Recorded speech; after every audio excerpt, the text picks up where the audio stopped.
প্রচুর পরিমাণে পশ্চিমা এবং ইউরোপের দেশে আপনি পাবেন সমকামী।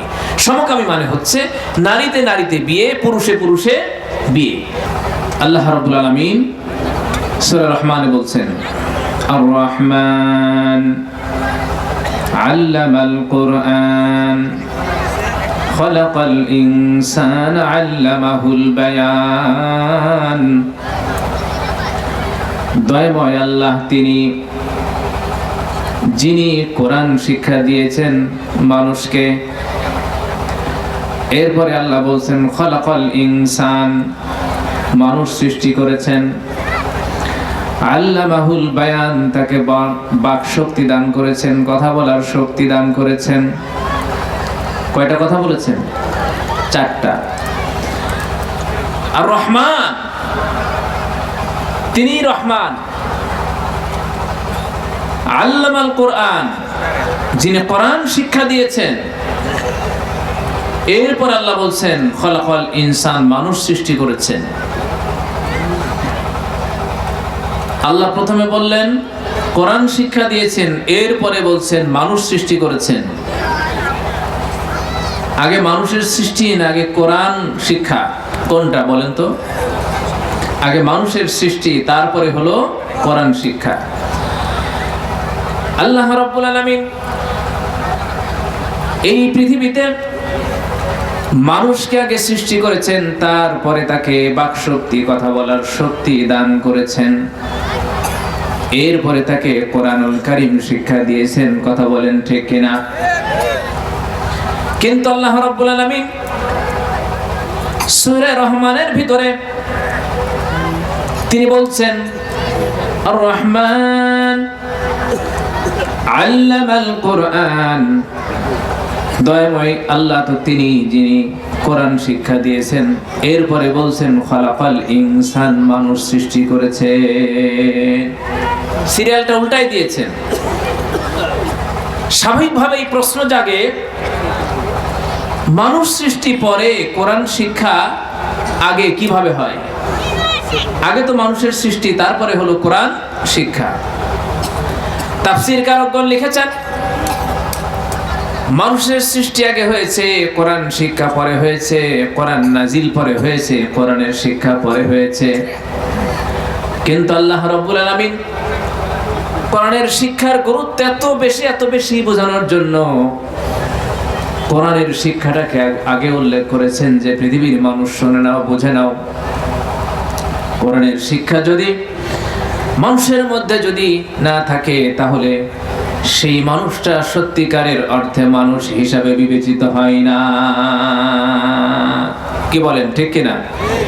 মানুষের মধ্যে যদি কোরআনের শিক্ষা, কোরআনের আলো, কোরআনের জ্ঞান যদি তার মধ্যে সৃজিত না হয়, না থাকে তার মধ্যে, তাহলে সেই ব্যক্তির জন্মটাই বৃথা।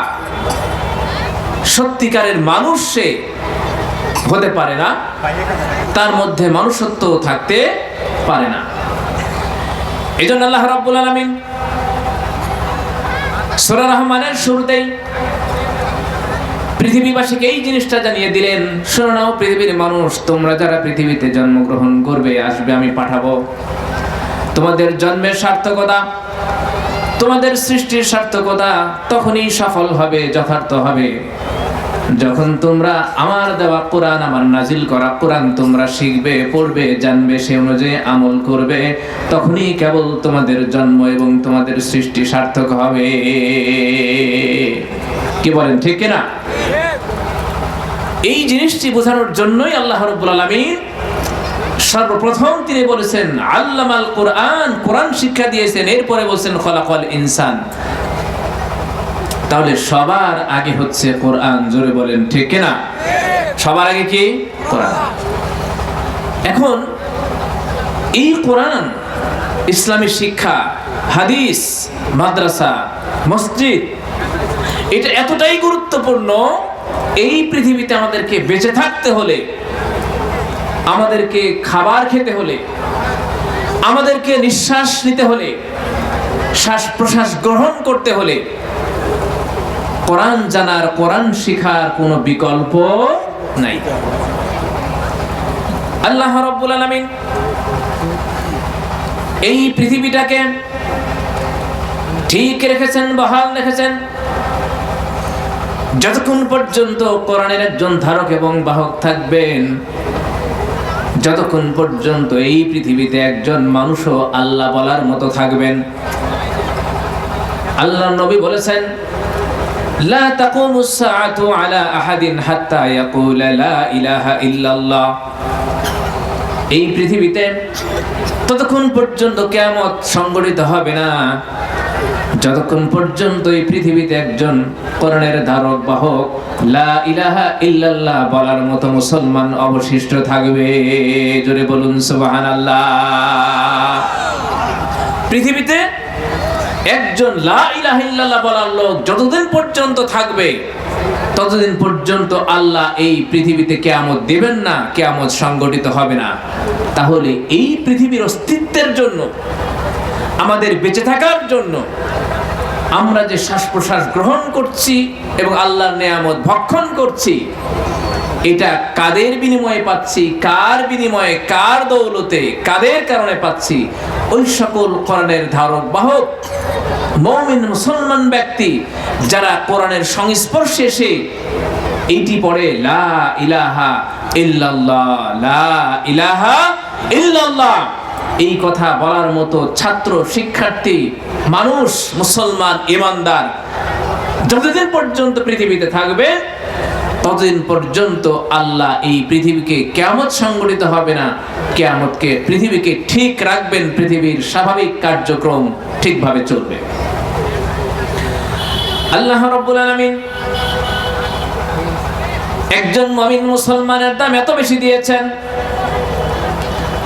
আমরা যে বিয়ের বাড়িতে খানা খেতে যাই বরযাত্রী হিসেবে, শুধুমাত্র বরের ওসিলায় খানা খাই, বর যদি না থাকে খাবার কিন্তু দেয় না। জোরে বলেন, দিবে নাকি? বর যদি না আসে অথবা বর যদি উঠে চলে যায় খাবার কিন্তু দেয় না।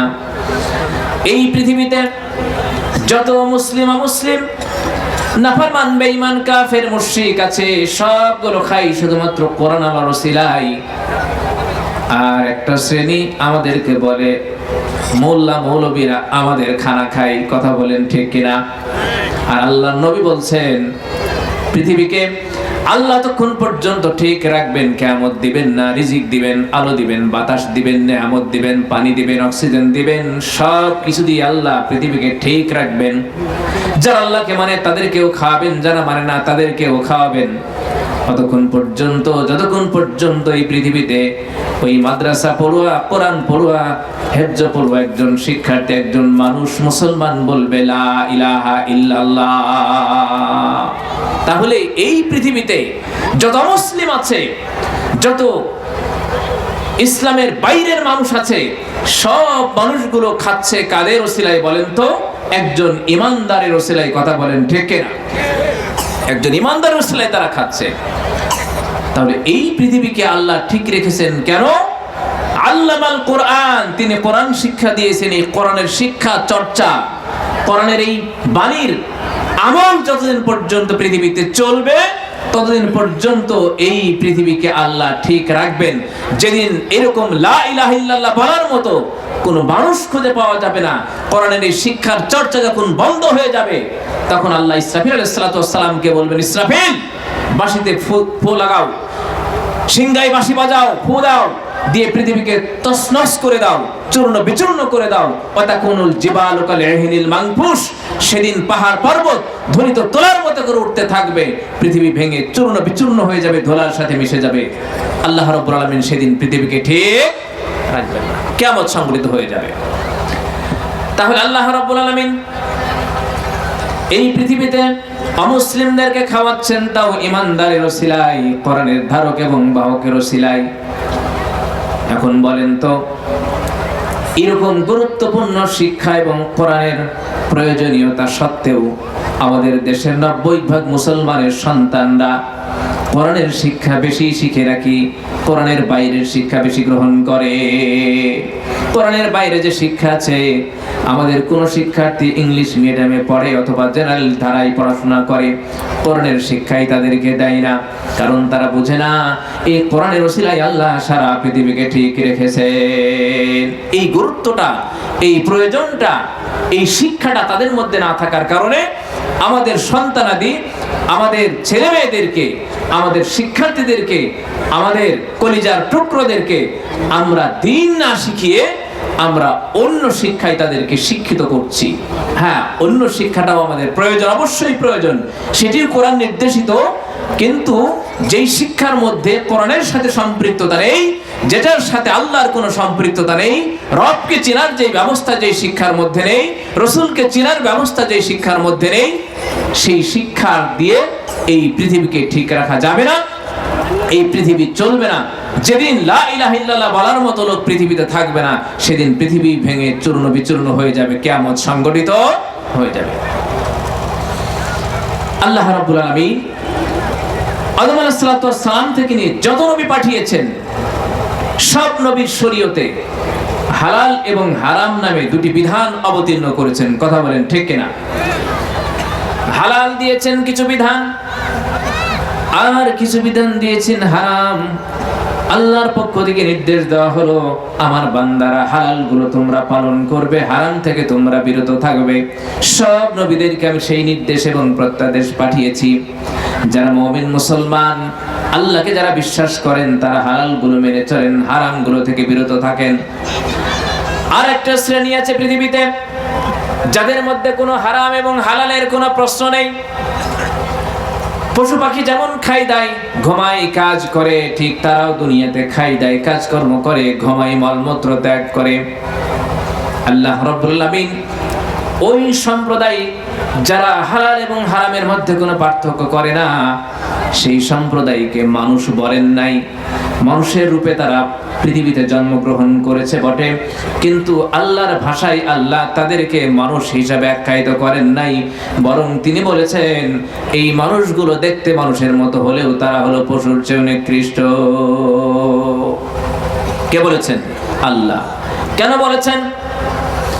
হালাল এবং হারামের পার্থক্য যেমন পশুরা করে না, কোনটা বৈধ, কোনটা নির্দেশিত, কোনটা নিষেধাজ্ঞা আরোপিত, এই পার্থক্য, এই জ্ঞান যে সকল পশু পাখি করে না, মানুষও যদি না করে থাকে, তাহলে ওই পশুর মধ্যে মানুষের মধ্যেও কোনো পার্থক্য থাকে না।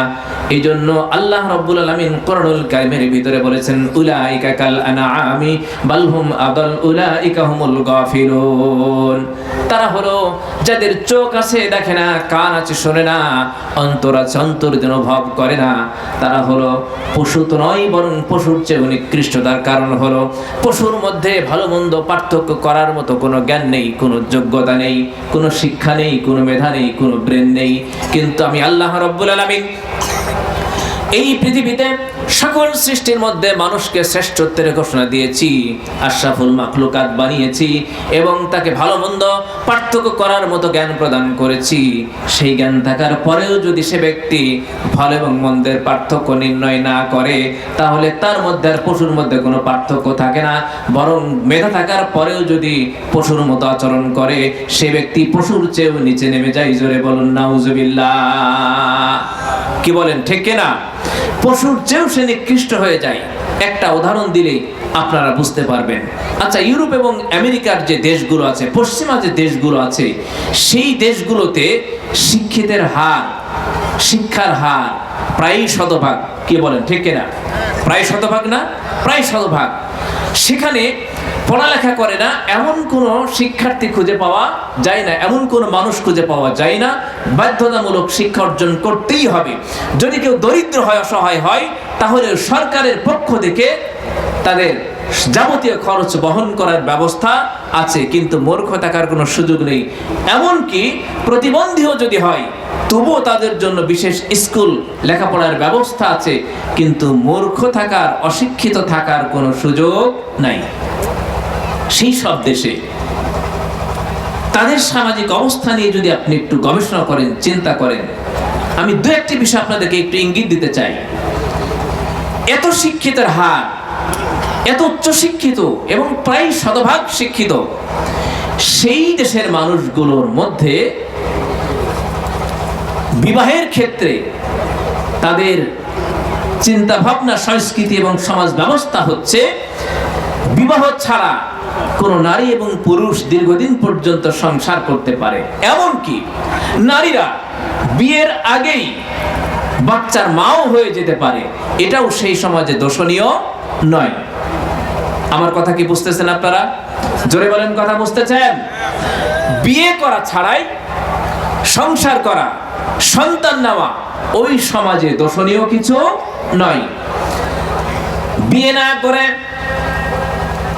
সন্তান গ্রহণ করা, সন্তানের মা হয়ে যাওয়া এবং বিবাহ বহির্ভূতভাবে সম্পর্ক তৈরি করা, এটি কি মানুষের বৈশিষ্ট্য নাকি পশুর বৈশিষ্ট্য? একটু চিল্লায় বলেন তো। কাদের বৈশিষ্ট্য? পশুর বৈশিষ্ট্য। তাহলে যেই মানুষগুলোর ভেতরে শিক্ষার হার এত বেশি, শিক্ষিতের হার এত বেশি, শতভাগ শিক্ষিত মানুষ, শিক্ষার চরম উন্নতিতে এই পৃথিবী পৌঁছে গেছে, প্রযুক্তিতে উন্নত বিশ্বে অবস্থান করছি আমরা, এবং শিক্ষা দীক্ষা জ্ঞান গরিমা সভ্যতা সব দিক থেকে আমরা চরম উন্নতির শিখরে এখন অবস্থান করছে গোটা পৃথিবী। কোরআনুল কারীমের বিধান অনুযায়ী হারাম এবং হালালের যে পার্থক্য এই ব্যক্তি নির্ণয় করে নাই, মানে নাই।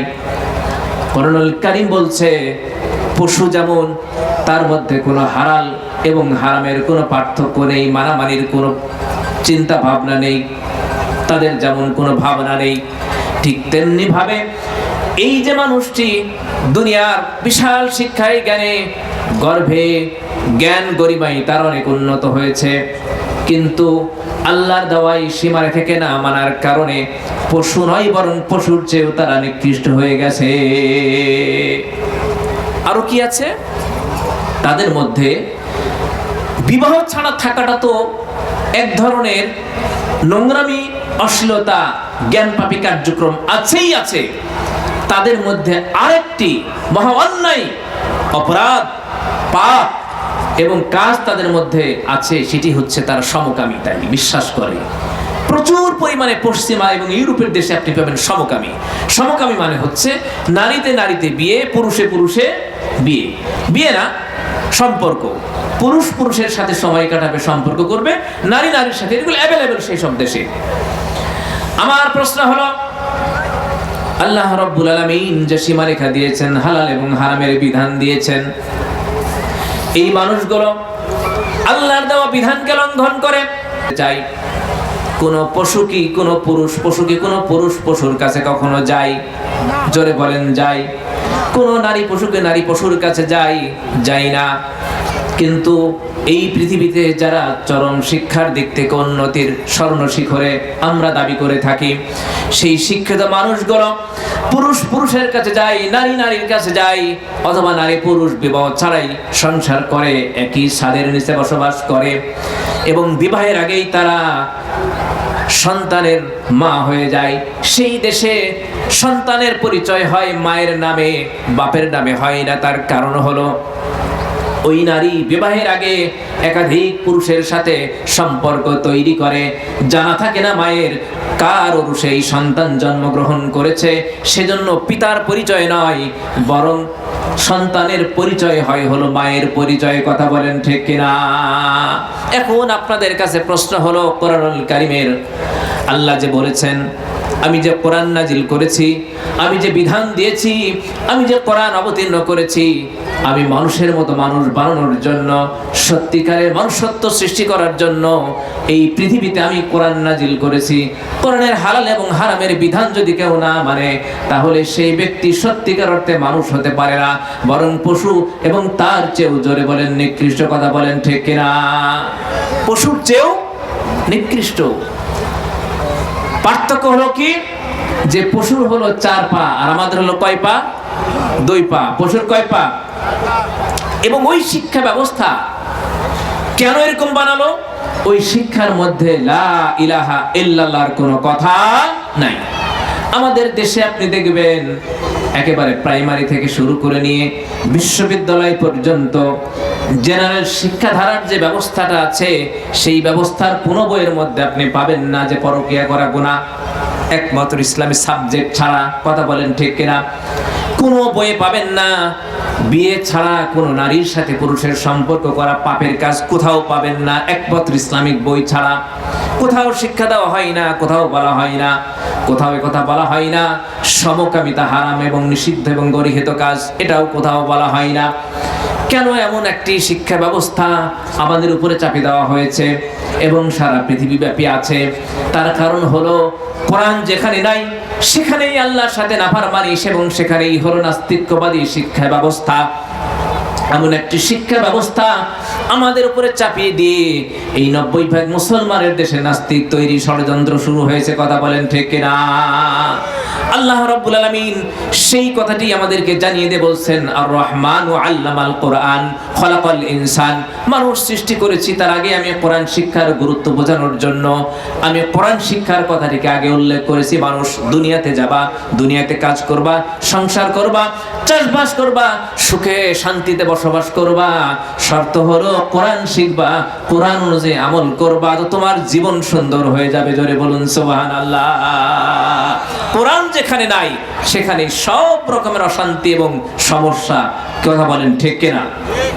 আজকে আমরা হাজারো না ধরনের আন্দোলন করছি, আমার অধিকার দাও, আমার অধিকার দাও, আমার অধিকার দাও। আল্লাহ বলছেন সকল কিছুর সমস্যার সমাধান দিয়ে দিয়েছে আল কোরআন। কথা বলেন ঠিক কিনা? যেমন তুমি দিলে জমিন, দিয়েছো আসমান, সুখের সমাজ গড়তে দিলে তেমনি কোরআন। তোমার দয়ায় ফুরান, দয়ায় ফুরান, দয়ায় ফুরান, তোমার দয়ায় ফুরান। কথা বলেন ঠিক কিনা? আল্লাহ রাব্বুল আলামিন কোরআন দিয়েছেন আমাদেরকে, যেমন দুনিয়ার অস্তিত্বকে ঠিক রেখেছেন। কোরআন যতদিন থাকবে ততদিন পর্যন্ত। আপনি কবরে যাবেন কোরআন লাগবে, হাসরে যাবেন কোরআন লাগবে, দুনিয়ায় সুখে শান্তিতে থাকবেন তাও কোরআন লাগবে। কোরআন আপনাকে কি বানিয়ে শোনেন। হযরত ওমর রাদিয়াল্লাহু তাআলা একদিন গভীর রাত্রে ছদ্মবেশে বের হয়েছেন মানুষের অবস্থা জানার জন্য। হঠাৎ এক বাড়ির থেকে আওয়াজ আসছে, মা তার মেয়েকে বলছেন, মেয়ে তুমি দুধের মধ্যে পানি মিশাই দাও সকাল হওয়ার আগে আগে, কারণ যদি সকাল হয়ে যায় হযরত ওমর যদি জানতে পারে তাহলে আমাদেরকে মেরে ফেলবে। মেয়ে বলল, মা কোন অবস্থাতেই দুধের মধ্যে পানি মেশানো যাবে না। তার কারণ হলো হযরত ওমর হয়তো দেখবেন না, কিন্তু দেখবেন আসমান এবং জমিনের মালিক আল্লাহ। কথা বলেন ঠিক কিনা? হযরত ওমর শুনলেন, তিনি মনস্থির করলেন, এই যে আল্লাহ ভীরু নারী, আমার সন্তানের বিয়ে দিব, তার সাথে তিনি দিয়েছেন। তার সাথে সংক্ষেপে বলছি, সময় খুবই কম। বলেন তো ওই মহিলার মধ্যে, ওই নারীর মধ্যে কোন কারণে এই ভয় ঢুকেছে? একমাত্র কোরআনের কারণে। কোরআন যে ব্যক্তি পড়ে সমাজ তার দ্বারা ক্ষতিগ্রস্ত হয় না, সমাজের মানুষ তার দ্বারা প্রতারিত হয় না। দুধে পানি মিশাবে না, ওজনে কম দিবে না, ভেজাল মিশ্রিত করবে না, নকল পণ্য বাজারে বিক্রি করবে না, লেভেল পরিবর্তন করে কাস্টমারকে ঠকাবে না। কথা বলেন ঠিক কিনা? হযরত ওমর আবার তিনি চলছেন মরুভূমির পথ দিয়ে, অত্যন্ত তৃষ্ণা লেগেছেন, পিপাসার্ত হয়ে পড়েছেন। দেখলেন পাশেই একজন রাখাল দুম্বা চড়াচ্ছেন। তাকে বললেন, ওহে রাখাল, অত্যন্ত পিপাসা লেগেছে, তোমার একটি দুম্বা থেকে একটু দুধ পান করে আমাকে খাওয়ানোর ব্যবস্থা করো, পান করার ব্যবস্থা করো। রাখাল বলল, দেখো ওহে মুসাফির, ওমরকে তো চিনতে পারে না এই রাখাল। ওহে মুসাফির, তোমাকে দুধ পান করাবো না, একটা মাত্র দুম্বা আমাকে আমার মালিক দিয়েছেন দুধ পান করার জন্য, সেটা থেকে আমি দুধ পান করে আমি বেঁচে থাকি, এখানে অন্য কোনো খাবারের ব্যবস্থা নেই, সুতরাং মালিকের অনুমতি ছাড়া তোমাকে দিতে পারবো না, আর মালিকও তো এখানে নেই। হযরত ওমর বললেন, দেখো রাখাল, তোমার মালিক তো আর দেখবে না, এতগুলো দুম্বার ভেতর থেকে একটা দুম্বার দুধ পান করালে তোমার মালিক দেখতে পাবে না। রাখাল বলল, ওহে মুসাফির, তোমাকে দিতে পারবো না এই কারণে, আমার মালিক যদি নাও দেখে, আসমান এবং জমিনের মালিক যিনি আল্লাহ, তিনি আমাদেরকে দেখতে পাচ্ছেন, চিল্লায় বলেন সুবহানাল্লাহ। কে দেখছেন বলেন তো? উমর রাদিয়াল্লাহু চিন্তা করলেন যে বাপরে রাখাল এতগুলো তাকওয়াবান, সে কি আমাকে না দেওয়ার জন্য একটু কৌশলী করে ধর্মের আশ্রয় নিল কিনা একটু দেখি তো। উমর রাদিয়াল্লাহু বললেন যে ঠিক আছে, এক কাজ করো, আমি তোমাকে কিছু টাকা দিই, একটা দুম্বা আমাকে বিক্রি করে দাও, এরপরে সেখান থেকে আমি দুধ পান করি, তাহলে তো হয়েছে। আর এই টাকাটা তোমার পকেটে রাখো, মালিককে বলারও দরকার নেই যে তুমি আমার কাছে বিক্রি করেছো, টাকাও তোমার থাকলো, মালিকের বেতনও পাইবা, আর তোমার ছাগলের দুধ, বকরির দুধ যেটা তুমি সেটা তো তুমি খাবাই।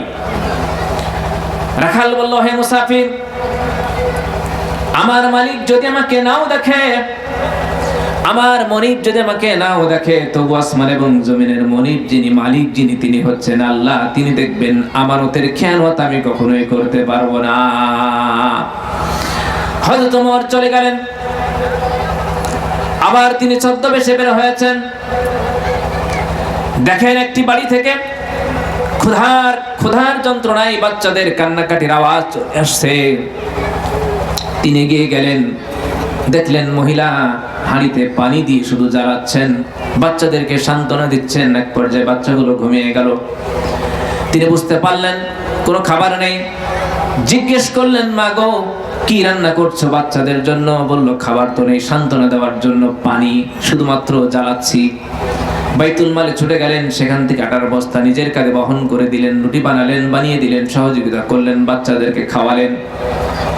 বলুন তো, এই যে অর্ধেক পৃথিবীর খলিফা যিনি, অর্ধেক পৃথিবীর বাদশা যিনি, যার হাতের আঙ্গুলের ইশারায় সমস্ত কিছু উঠত এবং বসত, সেই ওমর রাদিয়াল্লাহু তাআলা কিভাবে এত নমনীয় হয়েছেন, ছোট হয়েছেন, সাধারণ মানুষের মতো চলাফেরা করেছেন, একমাত্র কোরআনের সংস্পর্শে আসার কারণে কিনা? জোরে বলুন তো, কিসের কারণে?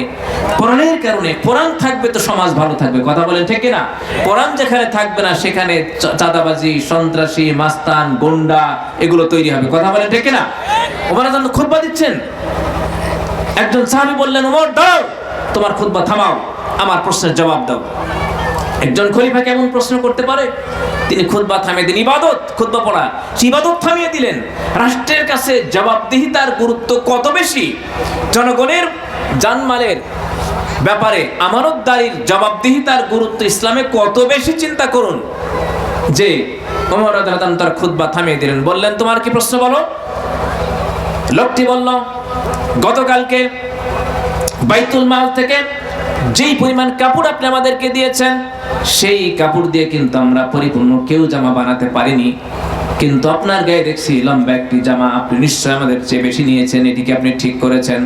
হযরত ওমর বললেন, আমি জবাব দিব না, এই প্রশ্নের জবাব দিবে আমার ছেলে আব্দুল্লাহ। আব্দুল্লাহ কোথায়? দাঁড়িয়ে যাও। আব্দুল্লাহ দাঁড়িয়ে গেলেন, তিনি জবাব দিলেন, তিনি বললেন, সমবেত মুসল্লিবৃন্দ, আমার বাবা বাইতুল মাল থেকে বেশি করে নেন নাই, আত্মসাৎ করেন নাই, কারো হক নষ্ট করেন নাই। আমি যেটুকু পেয়েছিলাম, আমার বাবা যেটুকু পেয়েছিল, আমার টুকু সহ বাবাকে বলেছে আপনি সুন্দর করে একটি কাপড় বানান। রাষ্ট্রীয় গুরুত্বপূর্ণ মিটিং বৈঠকে আপনাকে কথা বলতে হয়, উপস্থিত হতে হয়, সেজন্য আপনার কাপড়টি সুন্দর হওয়া দরকার। আমার ভাগটুকু তাকে দিয়েছি, বাইতুল মাল থেকে তিনি কোনো কিছু আত্মসাৎ করেননি। ওমরের মতো মানুষ, যিনি সাধারণ মানুষের কাছে কৈফিয়ত দেন, এটি কিসের কারণে সম্ভব হয়েছে? কোরআনের কারণে। জোরে বলেন ঠিক কিনা? কোরআনের কারণে এটি সম্ভব হয়েছে। সেই কোরআন গড়ার মতো জায়গা হচ্ছে কি? সেই কোরআনের ধারক বাহক, কোরআনের আলেম এবং কোরআনের জ্ঞান শিক্ষা দেওয়া হলো মাদ্রাসাতে, কি বলেন ঠিক কিনা? সেই মাদ্রাসা যদি আমাদের সমাজে বেশি থাকে, বেশি বেশি করে প্রতিষ্ঠিত হয়, সেখানে যদি আমাদের সন্তানদেরকে আমরা পড়াই, তাদেরকে যদি দিন শিখাই, তাহলে তারাই হবে আমাদের জন্য একেবারে স্বর্ণের মতো মানুষ, দেশপ্রেমিক, মানব প্রেমিক, সোনালী মানুষ, কথা বলেন ঠিক কিনা? আল্লাহর নবী বলেছেন, 4 শ্রেণীর মানুষ, 4 শ্রেণীর সন্তানের পিতামাতা বিনা হিসাবে জান্নাতে চলে যাবে। কয় শ্রেণীর? জোরে বলেন। 1 নম্বর হলো কোরআনের ধারক এবং বাহক, যারা কোরআন অনুযায়ী আমল করেছে, ইলম শিখেছে, আমল করেছে, সে অনুযায়ী এই সন্তানের পিতামাতাকে আল্লাহ বিনা হিসাবে জান্নাত দিয়ে দিবেন। সুবহানাল্লাহ। কোরআনের ধারক বাহক যিনি, তার পিতামাতাকে আল্লাহ বলবেন, তোমাকে অনুমতি দেওয়া হলো, সুপারিশ করো, জান্নাতে নিয়ে যাও। আল্লাহ রাব্বুল আলামিন সেদিন তাদেরকে সেই স্পেশাল পাওয়ার দিবেন। সেই পাওয়ার পেয়ে, সেই শক্তি পেয়ে আলিম, হাফেজ, কোরআনের ধারক এবং বাহক তার জাহান্নামী যদি হয়ে যায় তার পিতামাতা, তবুও তাকে সুপারিশ করে কোথায় নিয়ে যাবেন? জান্নাতে নিয়ে যাবেন।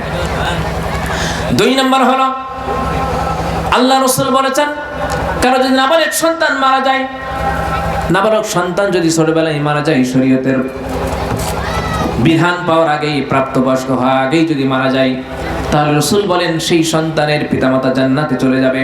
অনেক সময় আমাদের এই ছোটবেলায় সন্তান যদি মারা যায়, মা বাবা কান্নাকাটি করে, আহারে দীর্ঘদিন পর্যন্ত গর্ভে ধারণ করলাম, মানুষ করলাম, লালন পালন করলাম, কিন্তু আমার কলিজার টুকরোটা মারা গেল। রাসূল বলেন যদি প্রাপ্তবয়স্ক হওয়ার আগেই সন্তান মারা যায়, তাহলে সেই সন্তান জান্নাতের অধিবাসী এবং তার পিতামাতাকে সুপারিশ করে জান্নাতে নিয়ে চলে যাবে। জোরে বলুন সুবহানাল্লাহ। 3 নম্বর হলো শহীদের পিতামাতা, যারা দিনের জন্য, দিন কায়েমের জন্য শাহাদাত বরণ করেন। দিনের উপরে চলতে যে সমাজের মধ্যে, রাষ্ট্রের মধ্যে এবং পরিবারের মধ্যে দিন কায়েম করতে যে দিনের জন্য শহীদ হয়ে যান, আল্লাহ নবী বলেন সেই ব্যক্তিকে আল্লাহ রাব্বুল আলামিন এত পছন্দ করেন, এত ভালোবাসেন, তার জীবনের সব গুনাহ মাফ করে দেন এবং তাকে অনুমতি দেন তার পিতামাতাকে বিনা হিসাবে জান্নাতে নিয়ে যাওয়ার জন্য। জোরে বলুন সুবহানাল্লাহ। 4 নম্বর হলো যদি কোনো পাগল সন্তান হয়, মাজনুন, পাগল, যার কোনো বিবেক নাই, বুদ্ধি নাই, জ্ঞান নাই, ভালো মন্দ পার্থক্য করতে পারে না, এমন সন্তানের পিতামাতাকে আল্লাহ বলবেন তোমার সন্তান দুনিয়াতে পাগল ছিল, মাজনুন ছিল, জ্ঞান বুদ্ধি বিবেক ছিল না, আদর করে ডাকতে পারো নাই, আদর করতে পারো নাই, সন্তান তোমার ভালোবাসা বুঝে নাই, সন্তানের ভালোবাসা তোমরা উপলব্ধি করতে পারো নাই, দুনিয়াতে বঞ্চিত করেছি, আজকে জান্নাতের মধ্যে তোমাদের সেই মনের আশা পূরণ করে দিলাম, ব্যবস্থা করে দিলাম, যাও ওই পাগল সন্তান পিতামাতাকে সাথে করে নিয়ে জান্নাতের মধ্যে চলে যাও। জোরে বলুন সুবহানাল্লাহ। তাহলে ওই যে প্রথম নম্বরে বলেছি যে হাফেজ এবং আলেম সন্তান, যেই সন্তান নেক আমল করে, কোরআন এবং হাদিস অনুযায়ী যে আমল করে, মাদ্রাসাতে পড়ে। হযরত মুসা আলাইহিস সালামের জামানায় মুসা আলাইহিস সালাম একদিন পথ দিয়ে চলছেন, চলার পথে তিনি দেখতে পেলেন একটি কবরে শাস্তি হচ্ছে। আবার তিনি ফিরে আসলেন কিছুক্ষণ পরে, ফেরার পথে তিনি দেখলেন যে কবরের শাস্তি বন্ধ হয়ে গেছে। তিনি বাড়িওয়ালাকে ডাকলেন, কে এই কবরওয়ালা, এই কবর কোন বাড়ির লোকের? তিনি খোঁজ নিয়ে জানতে পারলেন, তার পরিবার লোকদেরকে ডাক দিলেন, বললেন এই ব্যক্তি কি কাজ করেছে, যে আমি যাওয়ার সময় দেখলাম কবরের শাস্তি হচ্ছিল, এখন ফেরার পথে থেকে তার শাস্তি বন্ধ হয়ে গেছে। তাকে জানিয়ে দেওয়া হলো নবী মুসা, এই ব্যক্তি যখন মারা যায়, মারা যাওয়ার আগে তার স্ত্রীর গর্ভে যে সন্তান ছিল, স্ত্রীকে ওসিয়ত করে গিয়েছিল, স্ত্রী হে আমি মারা যাওয়ার পরে গর্ভে যে সন্তানটি আল্লাহ দান করবেন, সেই সন্তানটিকে তুমি দ্বীনের পথে দিবে, আল্লাহর দেওয়া বিধান শিখাবে, দ্বীন শিখাবে। উস্তাদের কাছে যখন দিয়েছেন, তখন উস্তাদ তাকে বিসমিল্লাহির রহমানির রহিম, আউযু বিল্লাহি মিনাশ শাইতানির রাজিম, বিসমিল্লাহির রহমানির রহিম যখন পড়িয়েছে, আল্লাহ রাব্বুল আলামিন ফেরেশতাকে নির্দেশ দিয়েছেন, ফেরেশতারা যেই বান্দা, যেই সন্তান আমার রহমান রহিম নামের নাম দিয়ে শুরু করে যখন কোরআন পড়া শুরু করেছে, আমাকে রহমান রহিম বলে স্বীকার করেছে, বিশ্বাস করেছে, আমি দয়াময় এই ঘোষণা যখন দিয়েছে, সুতরাং দয়াময় আল্লাহর পক্ষে আমার বান্দাকে আমি শাস্তি দিতে পারি না, তার কবরের শাস্তিকে তোমরা মওকুফ করে দাও, কবরটাকে জান্নাতের বাগিচা বানিয়ে দাও। জোরে বলুন সুবহানাল্লাহ। জান্নাতের বাগিচা বানিয়ে দিয়েছে, কারণ ওই সন্তান আল্লাহর নামে শুরু করে দিয়েছে। তাহলে কোরআন আপনার দুনিয়ার অস্তিত্বকে টিকিয়ে রেখেছে, কোরআন আপনাকে কবরে বাঁচিয়ে দেবে, কোরআন আপনাকে হাসরে পার করে দেবে।